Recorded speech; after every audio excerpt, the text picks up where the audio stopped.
Em Êxodo capítulo 20, versículo 13, podemos ler assim: Não matarás. Muito curto, muito simples, objetivo, fácil de entender. Mas a pergunta é: você que está assistindo ao programa Vida Mais Viva, já assassinou alguém? Pode até ser que a sua resposta seja um sim. E se é verdade que você já tirou a vida de alguém com as suas próprias mãos, fique tranquilo, pois se há arrependimento verdadeiro, a graça de Cristo pode cobrir esse pecado. Mas a você que ficou tranquilo pensando, puxa, nunca matei alguém com as minhas mãos, será verdade? Será que você realmente nunca tirou a vida de alguém? O nosso Salvador, quando esteve nessa terra, ampliou o sentido desse mandamento, dizendo que sim, é possível que haja um assassinato sem que cesse a respiração e as batidas do coração.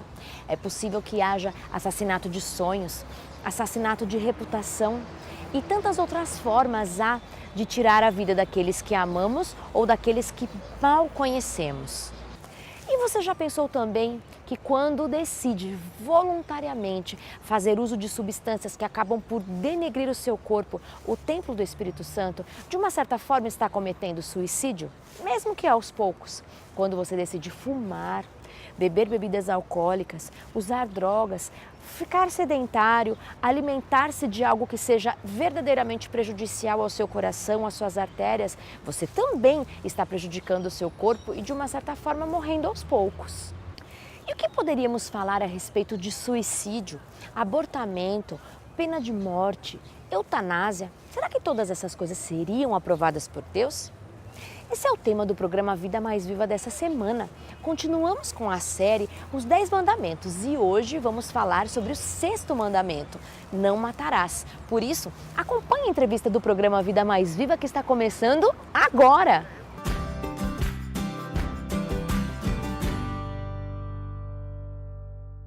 Bem-vindo, queridos amigos, querido amigo, querida amiga, ao programa Vida Mais Viva. Eu digo amigo mesmo porque, claro, a gente já com alguns meses, na verdade, mais de anos juntos, a gente vai se afeiçoando e a gente, mesmo sem se conhecer, a gente pode chegar aí na sua casa e eu fico muito feliz por essa oportunidade, por esse privilégio que você nos dá de entrar aí na sua vida. Eu não sei em que momento você está nos assistindo, mas em qualquer hora é uma alegria de todo o coração. É uma alegria estar com você. Saiba que tudo que a gente faz aqui é desejoso de que a sua vida seja transformada, seja melhorada, seja modificada.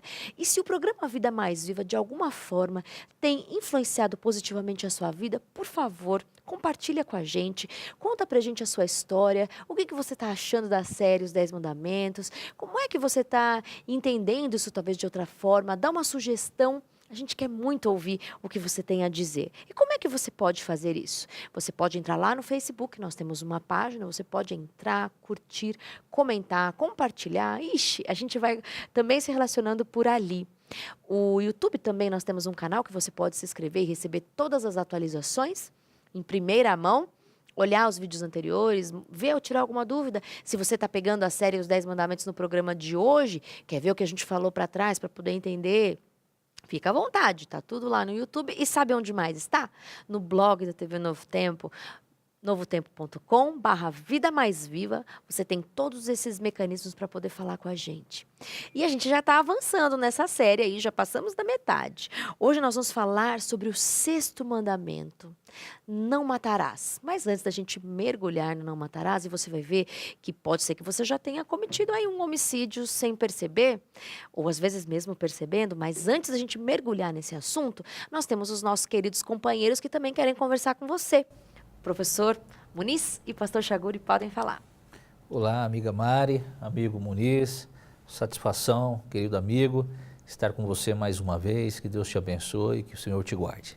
Que maravilha cumprimentar você mais uma vez, pastor Chaguri, doutora Mariana, e para falar da vida, não é? Antes da gente entender por que esse mandamento foi dado, eu queria que vocês pudessem falar um pouco sobre o contexto em que esse mandamento foi dado. Puxa, precisava falar mesmo? Não matarás? Precisava mandar isso? Precisava determinar que não se matasse? Qual que era o contexto em que esse mandamento foi dado? O primeiro contexto que nós temos na Bíblia de morte é quando Caim matou Abel. Então a morte ela não começa na realidade no Egito, né? ela começa antes do Egito. Então houve a necessidade de Deus apresentar esse mandamento, que houve um assassinato antes do Egito. Aí você imagine, quando o povo de Israel fica escravizado no Egito durante esses 400 anos, o Egito era uma nação totalmente corrompida, pagã, e esse tipo de atitude existia lá. A pena de morte, as pessoas matavam por questões banais. Nós vemos o próprio Moisés, que ele matou um egípcio, e ele entregou a lei ao povo, e a lei dizia, e um dos pontos da lei, não matarás, né?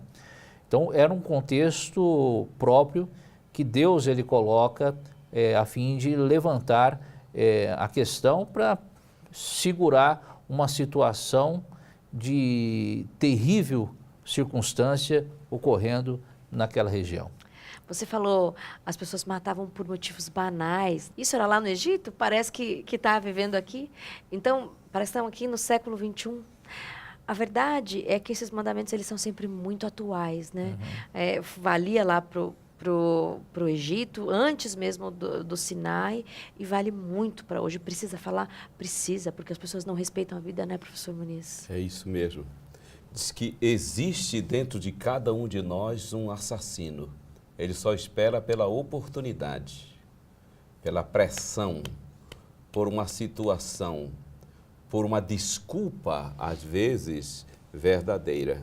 É fácil para nós aqui que temos conhecimento de Deus, temos a graça de Cristo em nós, sabemos valorizar a vida, amamos o próximo porque amamos ao Senhor Deus. Mas e pessoas que têm uma vida judiada, sofrida? Imagina aqueles escravos que foram morriam judiados. Cada dia, né? Só tinha opressão. Ali tinha muito ódio socado, muita raiva no coração, batida ali. Agora o Senhor vem e diz assim, ei, eu salvei você. Agora eu quero construir com você, em você, uma nação livre, uma nação para amar. Vamos fazer o seguinte? Não deixe que essa raiva se transforme em assassinato. Porque existiu uma predisposição. Estou falando a alguém que tem muita raiva socada no seu coração? Com certeza, o Senhor quer confrontar isso com o seu imenso amor.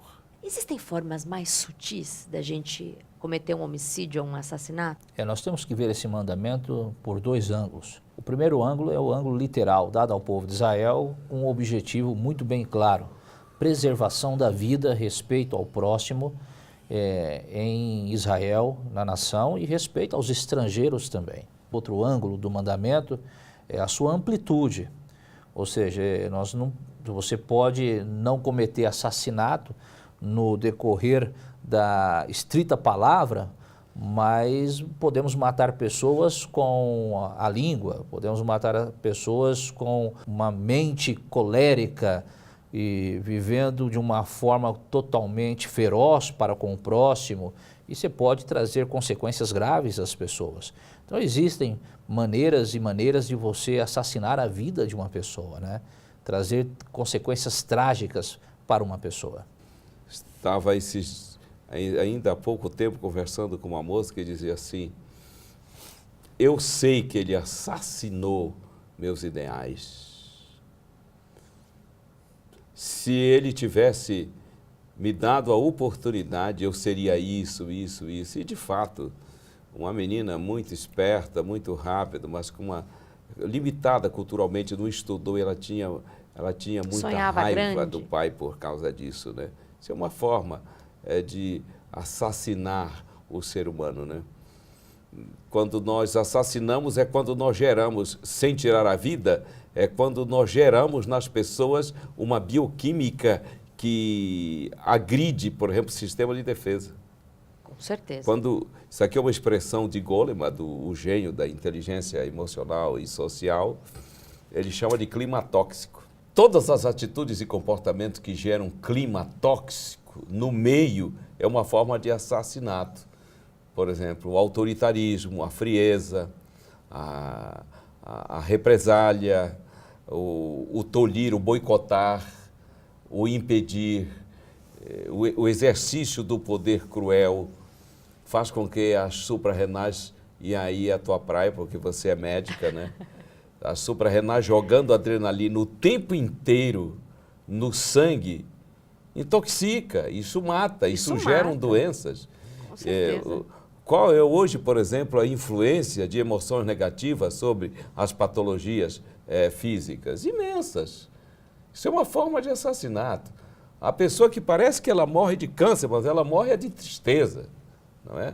Tanta E tristeza outros que acabou gerou aquilo. gerando aquilo. Sensação de abandono, uma imensa sensação de inutilidade, por exemplo, gerada de forma consciente por outros. Isso é tão forte que a legislação hoje chama isso de assédio moral, por exemplo, no ambiente de trabalho. Claro. A psicopatia não é só cortar em pedacinho.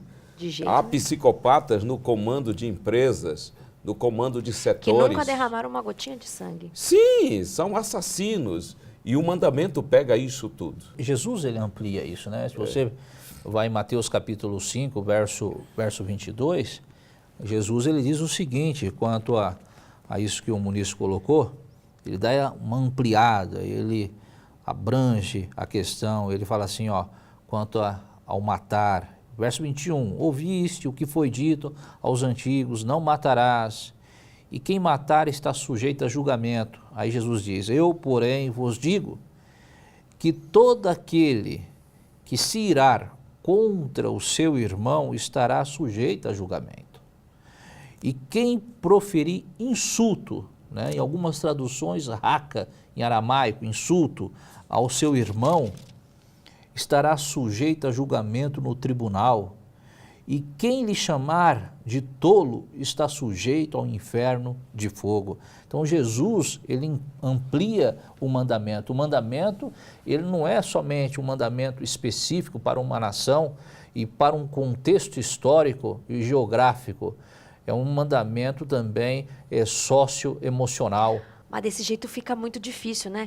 De guardar o mandamento ampliando desse jeito, né? O que a gente não pode nunca esquecer é que não vem da gente a força para guardá-lo, né? Graças a ele. É por isso que num contexto cristão... Porque desse jeito a gente já foi assassino, todo mundo já assassinou alguém. É por isso que se estamos falando alguém que já cometeu um assassinato literal, físico, tirando a vida de alguém, ou alguém que tem judiado, a graça de Cristo contempla você com o perdão divino. É somente a graça do Senhor para transformar a vida de uma pessoa. Porque veja só, quem Deus escolhe para dar esse mandamento? Um criminoso. Um assassino. Um assassino. Agora, as pessoas podem dizer, quem é você, rapaz, para vir falar de... não, você é um criminoso. Ninguém tem que ter medo do seu passado, quando você pode confrontar esse passado com o sangue de Cristo, com o perdão de Jesus Cristo. Fui mesmo, mas Então, olha, ele me lavou. Sim, Moisés podia dizer, eu mesmo o matei, mas eu encontrei em Cristo um perdão restaurador. É isso. Então, eu já judiei de pessoas, eu já maltratei. A gente anda pelas empresas, sou consultor de empresa. Quantas pessoas estão fazendo guinadas maravilhosas, saindo de um estilo autoritário, de um estilo assassino, para um estilo autorizado. Eu sou líder porque eu estou autorizado, técnica e emocionalmente, para conduzir pessoas. É exatamente essa possibilidade de crescimento que faz com que cada um de nós olhemos para o nosso passado e não tenhamos medo dele. E é tão lindo porque o assassino pode mudar a sua história e o assassinado pode mudar a sua história, né? Eu ia mencionar há pouco que tem estudos que falam que 9 entre 10 doenças têm uma certa gênese na mente. Então, isso muitas vezes é por conta de assassinatos contínuos que foram se fazendo, mas é lindo de ver que aquele que deu o mandamento não matarás, ele é hábil para fazer você não matar, mas é hábil também para te fazer superar se por acaso você foi assassinado dia a dia, né? Esse não matarás diz respeito à morte sono, morte provisória, ou diz respeito à morte permanente, morte eterna? Só antes de responder essa pergunta... Claro. Um detalhe muito importante do contexto teológico deste mandamento é que, não só desse mandamento, mas de todos os mandamentos, é que todos os mandamentos eles estão interligados. Então, por exemplo, os povos antigos, para que se tornasse um ídolo, a pessoa necessitava passar pela morte. Então o faraó, ele precisava passar pela morte para ser ídolo. E o que é o ídolo? O ídolo é um Deus que não tem vida, morto. O segundo mandamento, ele está ligado ao sexto mandamento. Então, se praticava... Assim como o primeiro ao quinto que nós falamos no passado. Se praticava muito sacrifício em templos pagãos, na época dos povos antigos, sacrifícios em templos pagãos, aos deuses pagãos, e esses sacrifícios se tornavam ídolos e motivos de adoração. Então, quando Deus ele dá o sexto mandamento, Deus também está lembrando uma atitude de adoração. Ou seja, você não mata ninguém e essas pessoas não vão se tornar seus ídolos. Essas pessoas, esses sacerdotes que assassinaram, não são seus ídolos. Você entendeu? Muito Então, os mandamentos eles estão interligados teologicamente. E aí Jesus, hoje, por exemplo, você pensa, cabe um mandamento desse ao cristão? Porque o cristão ele não passa por esse motivo de literal do mandamento, que é o assassinato, tirar o fôlego de alguém, verter o sangue de alguém. Isso o cristão, nós acreditamos que ele não faz isso, né? Cremos em Cristo que ele não pode fazer isso, ele não deve fazer isso. Mas quando Jesus amplia a questão, nós também estamos matando alguns ídolos. Com certeza. Você entendeu? Quando Jesus amplia, porque é o ídolo da ira que domina o ser humano, Jesus está ali dando uma outra visão para a gente. O ídolo da cólera, né? o domínio próprio que a pessoa não tem, se torna um ídolo na vida. Essas psicopatias que existem em vários setores da vida, pessoas que dominam o mundo empresarial, que são psicopatas do poder e são ídolos, você entende? E aí o Senhor fala, eles estão matando também, de alguma forma. E não só matando o próximo, mas se matando. A si mesmo. A si mesmo. Como consultor empresarial, a gente anda pelo trabalho e hoje, sabe que o maior desafio da medicina hoje é a medicina do trabalho, de onde vem o maior volume de patologias, vem do ambiente de trabalho, quer dizer, o trabalho que deveria ser um meio de vida se transforma no meio de morte. Porque as empresas estão desesperadas para instalar nesse meio um bom clima, porque há muita morte ali, assassinatos ali, através da prática do assédio moral, não é? E a gente percebe hoje uma inquietação para que isso melhore, não é? Assim que os grandes profissionais hoje, eles são avaliados 75% pela sua imensa capacidade de gerar vida no meio. É mesmo. Peso técnico, só 25%. Imensa capacidade de ser uma bênção para os outros, 75%. Muito interessante. Olha a importância desse mandamento no ambiente de trabalho. Coeficiente emocional. Opa! Não adianta você ser um bom técnico, mas um ser humano que realmente prejudica as pessoas, né, ao seu redor. Esse mandamento é morte eterna ou morte provisória? Eu acho que o ser humano, ele fundamentalmente tem a ver com essa vida aqui, é o que ele pode fazer. O destino eterno é praticamente uma decisão da pessoa, né? Mas a gente também não deve estar totalmente isento disso, né? Mas conduzir alguém a pecar? Quando pode levar uma pessoa à perdição eterna com a nossa influência. Assim. Exemplo, exatamente. Exemplo ou ação. Se você está afastando alguém dos caminhos de Deus, de uma certa forma, não é um assassinato eterno? Claro que a decisão final é de cada um. Eu não posso... ninguém é responsável pela minha decisão, né? Mas você pode contribuir ou não. Eu não tenho poder sobre a salvação de alguém, mas eu tenho responsabilidade pela salvação do meu próximo. Com certeza. Isso é muito importante, no meio cristão, observar por este ângulo. Aí eu acho que Ezequiel que fala. Eu requererei das tuas mãos o sangue do ímpio, Porque você se omitiu em ajudá-lo, inclusive. Eu te falo para falar. Se você falar e ele não se arrepender, ele morre pelos próprios pecados, mas você está livre. E aí ele vai fazendo várias mudanças, né? Se você não falar, eu requeiro de ti. E assim vai, é Ezequiel mesmo.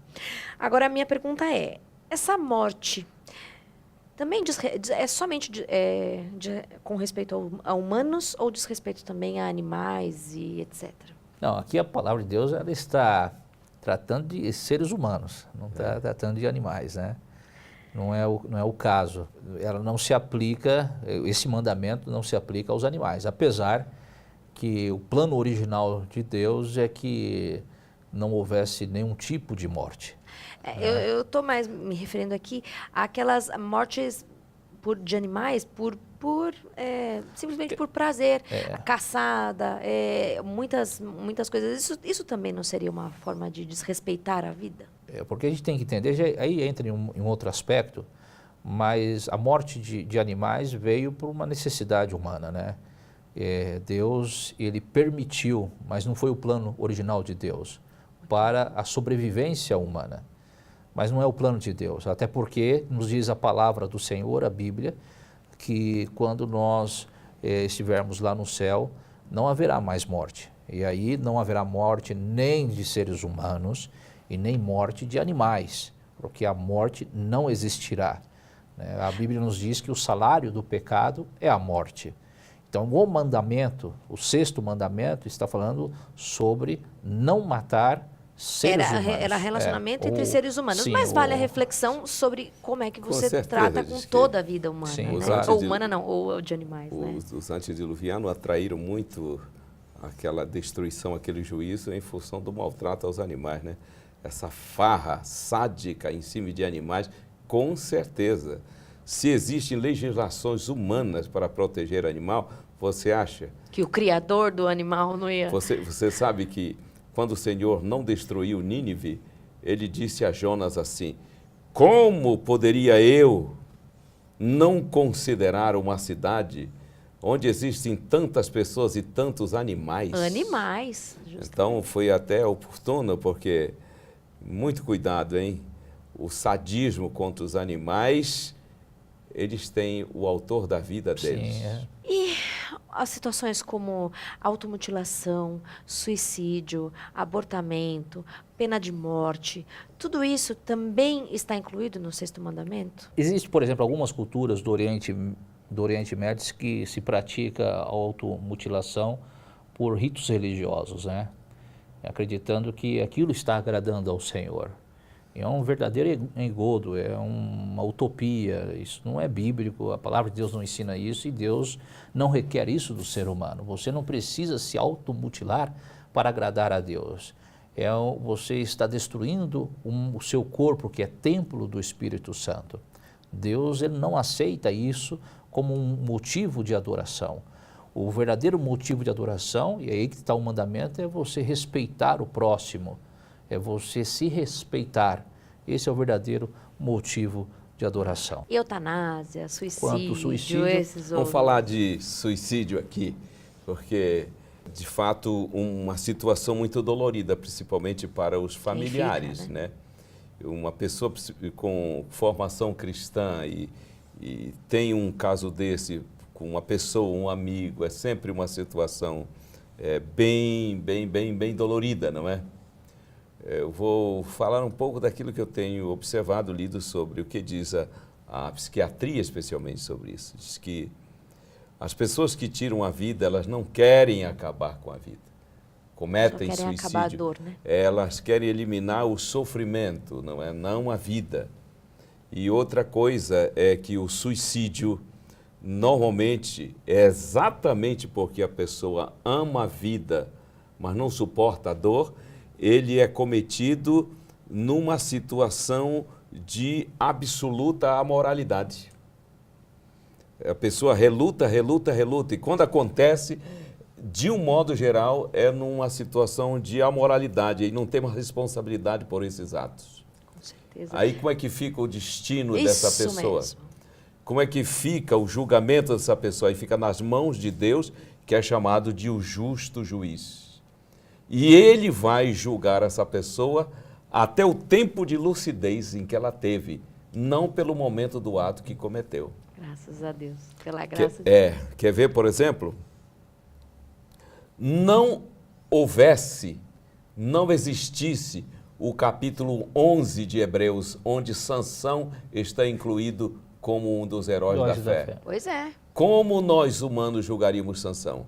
Morto, Um suicida, suicídio, um condenado. E ele sem está entre os chance. heróis da Não fé. um herói, né? Com Aqui eu certeza. digo a você que tem essa situação dolorida na família.